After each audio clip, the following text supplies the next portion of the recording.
નમસ્કાર મિત્રો, સૌને જય માતાજી. દરબાર ન્યૂઝ ચેનલમાં આપ સૌનું હાર્દિક સ્વાગત છે. આપ સૌ જાણો છો કે અત્યારે રાજપૂત સમાજના તેજસ્વી તારલાઓના ઇન્ટરવ્યૂ ચાલી રહ્યા છે. તો અત્યારે અંકલેશ્વર ખાતે મારા મિત્ર હિતેન્દ્રસિંહ ખેર, એમની બાજુમાં દીકરી બેઠી છે. તેનું નામ છે ઈશા કુમારી હિતેન્દ્રસિંહ ખેર, જેના ધોરણ 12 સાયન્સની અંદર 76.14% એના પર્સન્ટેજ આવેલા છે અને B1 ગ્રેડ મેળવેલો છે. તો ઈશા પહેલાં તો ખૂબ ખૂબ અભિનંદન, કોંગ્રેચ્યુલેશન. મિત્રો, તમે જાણતા હશો કે વાલિયા તાલુકામાં હિતેન્દ્રસિંહને કોઈ નહીં ઓળખતું એ વાલિયા તાલુકાની આજુબાજુના એક સામાજિક કાર્યકર છે અને ખૂબ એક્ટિવ. એમની તમે ફેસબુક પર પણ એની અવારનવાર પોસ્ટ જોતા હશો. તો હિતેન્દ્રસિંહ પણ ખૂબ એક્ટિવ છે, મારા મિત્ર છે. તો બાપુ, મારી ચેનલ પર સ્વાગત છે તમારું. હવે ઈશા, પહેલો સવાલ કે આ તારા જે પર્સન્ટેજ આવ્યા અત્યારે 12 સાયન્સમાં, તે તારા ટાર્ગેટ કરતાં ઓછા છે કે બરાબર હતા? મતલબ ઓછા છે, કેટલા હતા? હા, અચ્છા, ઓકે ઓકે. અને કઈ સ્કૂલમાં ભણે છે અત્યારે? અચ્છા, ઓકે. હવે આ તારું જે 76% આવ્યા છે, તો કયા સબ્જેક્ટમાં સૌથી વધારે છે? કેટલા છે? અને સૌથી ઓછા? કોમ્પ્યુટરમાં. બરાબર છે, ઓકે. હવે ભવિષ્યનું શું પ્લાનિંગ છે? કઈ દિશામાં જવું છે? કેરિયર શામાં બનાવવું છે? હા હા, અચ્છા, બરાબર, ઓકે. અચ્છા, હવે તમારા ફેમિલીમાં કોઈ ડૉક્ટર છે અત્યારે? કોઈ નથી?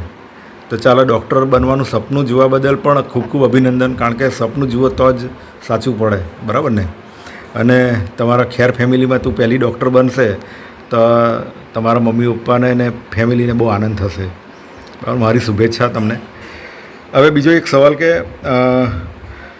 તમારું વાંચવાનું શિડ્યુલ કેવી રીતના હતું આખું? એટલે એની શું કહેવાય કે સ્કૂલ ને ટ્યુશન ને એ રીતના શું બનાવેલું હતું?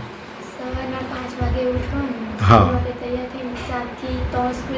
હા હા, 3:30 સ્કૂલેથી આવે એટલે ટ્યુશનનું વાંચવાનું હતું. પછી 5 થી 7માં ટ્યુશન જતી હતી. હા, ત્યાંથી આવીને પછી વાંચવાનું હતું. હવે રાત્રે તો વહેલી સૂઈ જતી હતી, 10 વાગે. બરાબર. સવારના ઉઠતી હતી 2 કાં તો 3 વાગે. 2 વાગે? એટલું બધું વહેલું? એટલે રોજનું શિડ્યુલ હતું આ રીતના? ઓહો, અચ્છા અચ્છા. પછી 2 વાગે ઉઠીને 5-6 વાગ્યા સુધી વાંચે એમ? પછી 4 વાગે પછી 4-4:30 સૂઈ જતી હતી. અચ્છા, પછી 5 વાગે ઉઠી, એટલે વચ્ચે અડધો કલાક એમ સૂઈ જતી હતી. તો એટલા બધા વહેલા ઉઠવા મેં તો પહેલી વાર સાંભળ્યું. આ 2 વાગે એટલે બહુ વહેલું કહેવાય એમ. રાત્રે વહેલી સૂઈ જતી હતી ને 9:30 વાગે. પણ તો પણ 2 વાગે ઉઠવાનું એટલે એટલું ઇઝી નથી એમ. તે 2 થી 3નો જે સમય હોય તે સૌથી વધારે ઊંઘ આવે એ સમયમાં, અને એમાં તમે ઉઠો એટલે તો રાત્રે વંચાતું નહીં હતું, એટલે યાદ નહીં રહ્યું. સવારે ઉઠું તો બધું યાદ રહી જતું. હા, પણ સવારે બી 4 વાગે ઉઠો તો બહુ મતલબ બરાબર કહેવાય. 2 વાગ્યાનો સમય એટલે બહુ. મિત્રો જુઓ તમે, આ દીકરી સવારે 2 વાગે ઉઠીને વાંચતી હતી, પછી 2 કલાક વાંચ્યા પછી પાછો આરામ કરે, પછી પાછી ઉઠે. આટલી બધી મહેનત તમે કરો ત્યારે આવી સફળતા મળતી હોય છે. હા, પછી આગળ? અચ્છા, ઓકે. હવે બીજો સવાલ એવો છે કે તમારા કરસળની અંદર બીજી કેટલી દીકરીઓ હતી 12 સાયન્સમાં? કોઈ નહીં હતી?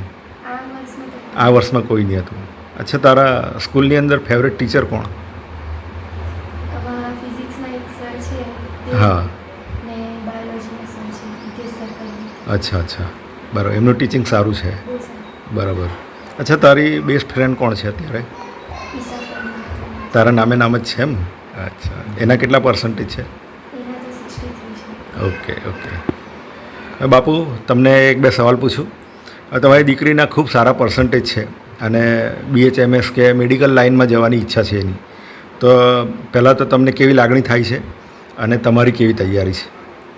મને જ્યારે રિઝલ્ટ આવ્યું ત્યારે ખૂબ આનંદ થયો. હા, કે મારા પરિવારમાંથી આજે એક છોકરી 7% લાવી.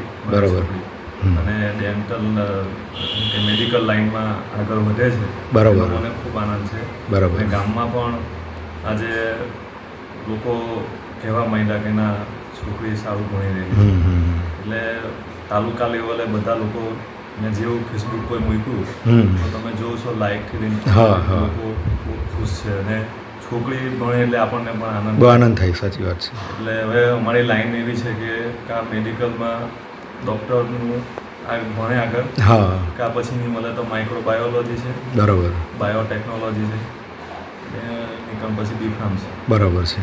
એટલે કોઈ સારી લાઈન મળે હમ તો આગળ જવાની ઈચ્છા. ઓકે.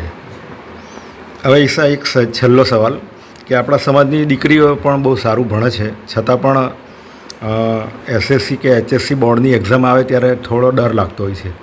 તો તારા જે એક્સપિરિયન્સ પ્રમાણે કોઈક મેસેજ આપવા માંગે છે દીકરીઓને?